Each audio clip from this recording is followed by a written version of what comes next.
Hey guys, this is Connor with Conquest HP. There's a good chance that you are walking around all day every day with a tight diaphragm.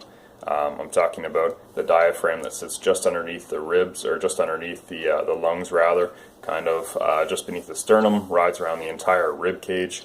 It is a muscle. It gets tight like any other muscle, especially when you're not using it through a full range of motion or you're not using it regularly. So this can get tight in response to a few different things. Desk posture tends to tighten it up if you're getting into the desk hunch a little bit.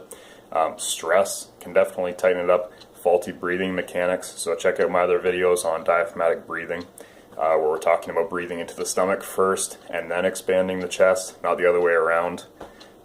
It's a pretty clear sign when I get someone in the clinic or the gym and they're always breathing like this.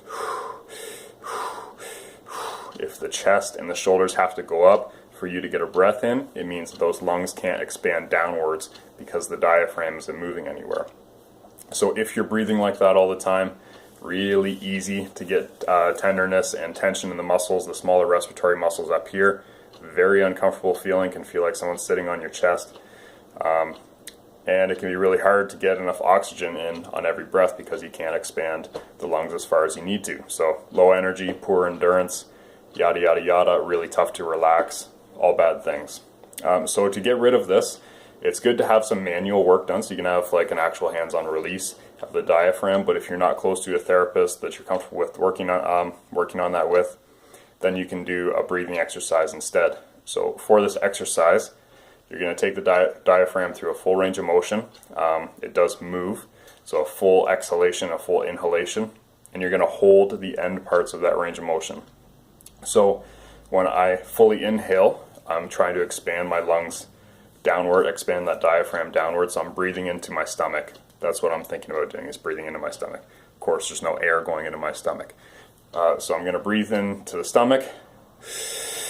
Stomach expands, and when I've got that full breath in, I'm going to hold for 5 seconds, and then I'm going to do a full exhalation. Get all the air out and hold there for 5 seconds.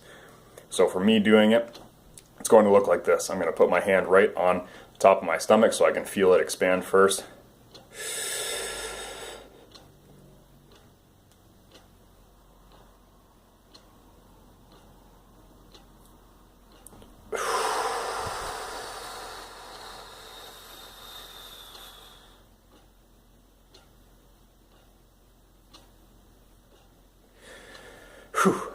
And then you pass out. No, I'm just kidding.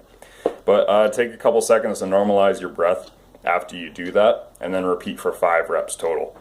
So if it takes you 20 or 30 seconds of normal breathing between reps to do it, that's fine.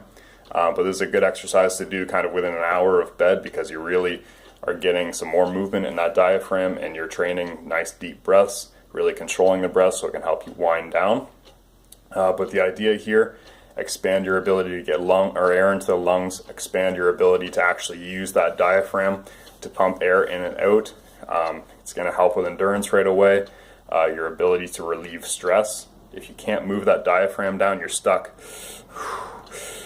Chest breathing all the time, and chest breathing is a signal to your brain, to your nervous system, that you are stressed. So you will stay like that all the time unless you change it, unless you can learn to expand through the stomach first and then through the chest and the shoulders if really necessary.